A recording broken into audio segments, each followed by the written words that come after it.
구독자 여러분 반갑습니다. 오늘은 화폐 속 역사 이야기 음탕한 로마시대 매음동전 등에 관한 영상을 보내드리겠습니다. 구독자 여러분들이 가장 만지고 싶어하는 종이는 무엇입니까? 바로 돈이 아닐까라고 생각이 드는데요. 자, 갑자기 뜬금없이 왜 돈 얘기를 하시냐고 얘기할 수도 있는데, 화폐를 보면요, 그 민족과 그 나라의 역사가 보인다는 것입니다. 그 외의 정치, 경제, 사회, 문화 모든 것을 알 수가 있습니다. 자, 그러면 이웃나라 일본을 보도록 하겠습니다. 일본은 고대사가 자랑스러울까요? 현대사가 자랑스러울까요? 동아시아를 거의 차지하고 러시아와 중국, 그리고 초강대국 미국과 맞서 싸웠던 근대사가, 그들은 자랑스러울 수도 있겠지요. 그래서 그런지 일본 화폐 속 인물들은 근대사의 유명인들입니다. 자, 고대 유럽도 마찬가지입니다. 헬레니즘 시대 유명했던 알렉산드로 대왕 같은 경우에는 자신의 정복지에 자신의 얼굴은 담은 주화를 유통했습니다. 매스미디어 시대가 없던 시기에 자신을 알리는 홍보수단, 존경을 알리는 홍보수단으로 동전을 이용했다는 것이죠. 그리고 로마 시대 같은 경우에는 그들이 섬겼던 신들 제우스라 할지 아프로디테라 할지 이런 모습들이 주화에 많이 들어간 것으로 봤을 때 화폐에는 정치와 종교까지 담겨져 있는 것 같습니다. 그리고 로마 시대 말기라고 추정되는 타락의 시절 매음동전이라는 게 있습니다.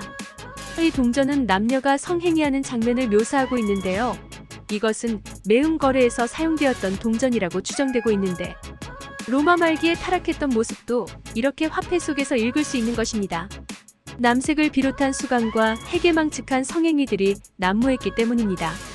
토큰 모양의 이 동전들은 매음구를 찾은 남자 손님들이 이용했으며 기원 후 395년까지 매춘 전용 동전으로 쓰였다고 하는데, 동전에 새겨진 문양들은 매춘 전용 동전답게 음탕함이 그대로 남아있으며 남녀의 성기를 비롯해 수강과 성행위 장면까지 적나라하게 표현됐다고 합니다.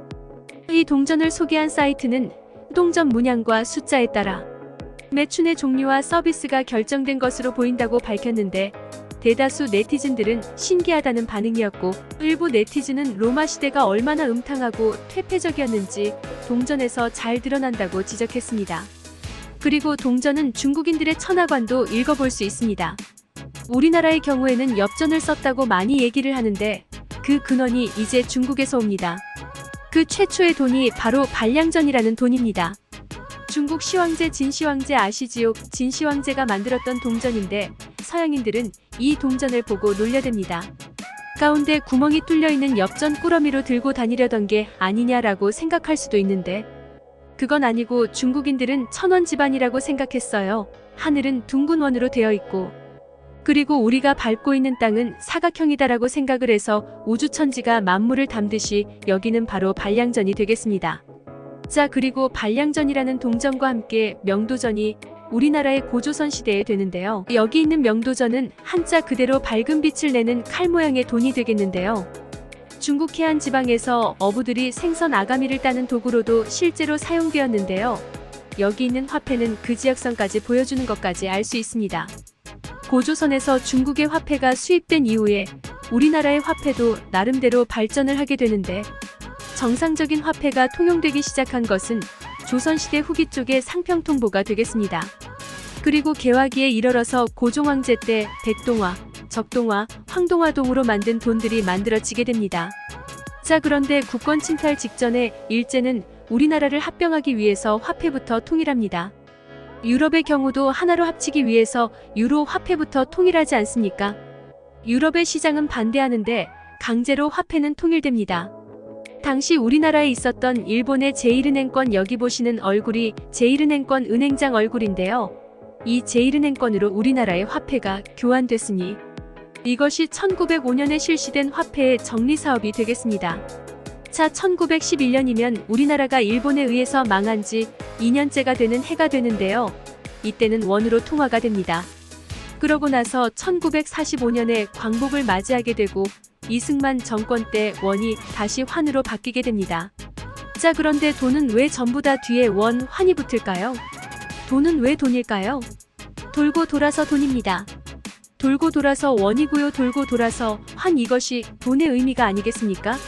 우리가 그렇게 갖고 싶어하고 집착을 갖는 돈이겠지만은 이것이 잠시 머물다다가 흩어지고 돌고 도는 것이 우리의 인생사와 같지 않느냐라고 말할 수 있겠습니다. 자, 우리나라 광복 이후 최초의 화폐는 이승만 대통령이 새겨져 있었는데요. 초기에는 보시다시피 대통령의 얼굴이 가운데 있었습니다. 그런데 우측으로 옮기게 되죠. 그 이유는 뭐냐면 대통령의 얼굴이 반으로 접히면 되겠느냐고 고자질하는 아첨. 꾼들의 아첨 때문에 그 이후에 이승만 대통령의 얼굴은 화폐 오른쪽으로 옮겨지게 되고요. 이렇게 그 이후에 우리나라 화폐의 인물들은 전부 오른쪽에 배치되게 됩니다. 대표적인 예로서 미국의 달러 같은 경우에는 가운데 인물이 들어가는 거에 비하면 차이점이 아닌가 하는 생각을 하게 됩니다. 구독자 여러분, 화폐 속 역사 이야기 음탕한 로마시대 매음동전돈은 왜 돈일까요? 란 영상 잘 시청하셨나요? 수집한 동전을 판매하는 사이트와 동전, 세척과 관리 등은 마지막 화면에 올려놓았으니 참조하시기 바랍니다. 우리 동네 동전마켓 구독자 여러분, 오늘은 여기까지입니다. 계속적으로 대한민국 현행 동전과 지폐 현황, 그리고 근대화폐, 조선시대 화폐와 기념주화 등의 가치에 대하여 영상을 보내드리겠습니다. 이 영상이 유익하셨다면 구독과 좋아요 꼭 눌러주시면 감사하겠습니다. 다음 영상에서 또 만나요.